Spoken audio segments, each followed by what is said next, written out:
नमस्कार।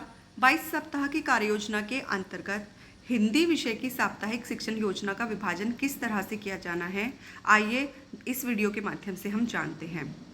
शुरू के 4 दिन हमारी नई शिक्षण योजनाओं पर कार्य होगा, यानी कि हर रोज एक शिक्षण योजना पर कार्य होगा और कार्य पुस्तिका के पाठ पर कार्य किया जाएगा। 5वें दिन जो भी 4 दिन शिक्षण योजनाएं हैं उनकी पुनरावृत्ति होगी, उनको दोहराया जाएगा और कार्य पुस्तिका के पुनरावृत्ति पाठ पर कार्य होगा। 6ठे दिन हमारा आकलन और रेमेडियल कार्य होगा।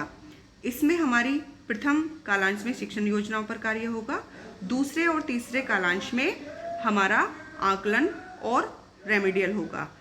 इसमें हम बच्चों का चिन्हांकन करेंगे कि कौन बच्चे हमारे इस सप्ताह की शिक्षण योजनाओं में 50% से अधिक मार्क्स लाए हैं और कौन बच्चे हमारे कम मार्क्स लाए हैं। जो बच्चे कम मार्क्स लाए हैं उन पर हम विशेष ध्यान देकर दोबारा से कार्य करेंगे और जो बच्चे सीख चुके हैं यानी कि ज़्यादा मार्क्स लाए हैं उनको हम मैंने सीख लिया पत्रक पर कार्य करने के लिए कहेंगे। इसमें हम 6ठे दिन गृह कार्य भी देंगे बच्चों को ताकि वो अपने अभिभावकों के मदद से इस कार्य को पूर्ण कर सके। प्रथम कालांश हमारा मौखिक भाषा विकास एवं संबंधित लेखन का कार्य होगा। इसमें हम बच्चों को अधिक से अधिक बोलने के लिए प्रेरित करेंगे, उनको कविता पोस्टर, कहानी पोस्टर, स्थानीय बातों के बारे में, उनके अनुमान, विचारों, अनुभवों के बारे में बात करेंगे और उनकी पसंद का कोई भी चित्र बनाने के लिए हम कहेंगे। दूसरे कालांश में हम डिकोडिंग एवं संबंधित लेखन से कार्य करेंगे। इसमें हम वर्ण, मात्रा पहचान, ब्लेंडिंग, शब्द एवं वाक्य पठन के अभ्यास से संबंधित गतिविधि कराएंगे और इसमें हम कार्य पुस्तिका के पत्रक पर बच्चों को कार्य करने के लिए कहेंगे। तीसरे कालांश में पठन विकास पर कार्य होगा। इसमें पठन कौशलों को समृद्ध करने के लिए इस सत्र में हम बिग बुक, सहज, चित्र चार्ट आदि का प्रयोग करेंगे और इस कालांश में बच्चों के साथ आदर्श पठन, साझा पठन, मार्गदर्शन में पठन और स्वतंत्र पठन पर कार्य किया जाएगा। ये हमारी तीनों आधारशिलाएं हैं कक्षा 1 से 3 तक की। हमारे इन कालांशों में किन किन संसाधनों का प्रयोग होगा, जैसे कि कहानी पोस्टर, कविता पोस्टर, बिग बुक, चित्र चार्ट, पाठ्य पुस्तक और सहज की किताबें, चित्र कहानी पोस्टर पर आधारित क्रियान्वयन संदर्शिका और हमारी कार्य पुस्तिकाएं। अब जानते हैं कि सप्ताह के 5वें दिवस की शिक्षण योजना। इसमें 5वां दिन हमारा पुनरावृत्ति के लिए होगा। जो भी शुरू के 4 दिन हमने पढ़ाई गई अवधारणाओं पर विशेष रूप से दोहराव किया जाएगा, उनको दोहराया जाएगा और कार्य पुस्तिका पर कार्य किया जाएगा। सप्ताह के 6ठे दिन हम शिक्षण योजना पर प्रथम कालांश में कार्य करेंगे और जो भी हमने दक्षताएं कराई हैं उनका आकलन किया जाएगा। आकलन करने के बाद हम बच्चों को समूह में विभाजित करेंगे।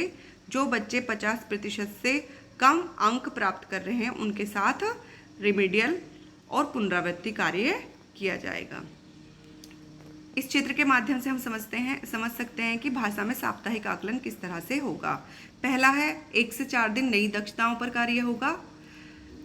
5वें दिन साप्ताहिक पुनरावृत्ति, 6ठे दिन साप्ताहिक आकलन और समूह निर्धारण और यहाँ पर हमारा समूह 1 के साथ रेमेडियल कार्य और समूह 2 के साथ पुनरावृत्ति और अभ्यास कार्य होगा।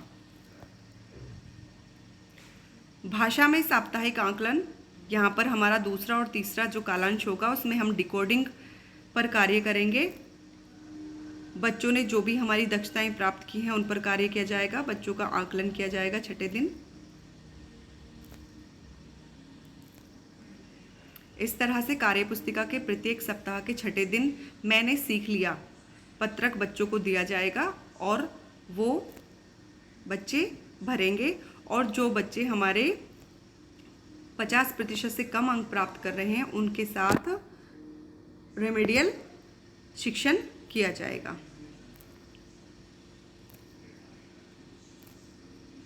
जो बच्चे हमारे समूह 1 में हैं यानी कि जो बच्चे हमारे 50% से कम अंक ला रहे हैं उनके साथ आवश्यकता अनुसार वर्ण, शब्द पठन स्तर पर कार्य किया जाएगा और बाद में उनको मैंने सीख लिया में जो गतिविधियां दी गई हैं उनका प्रयोग किया जाएगा।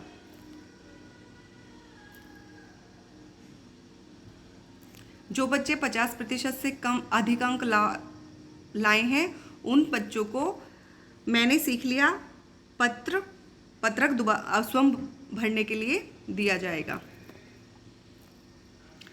उसके बाद हम अपना साप्ताहिक आकलन ट्रैकर का प्रयोग करेंगे कि किन बच्चों ने हमारी दक्षताओं को प्राप्त कर लिया है।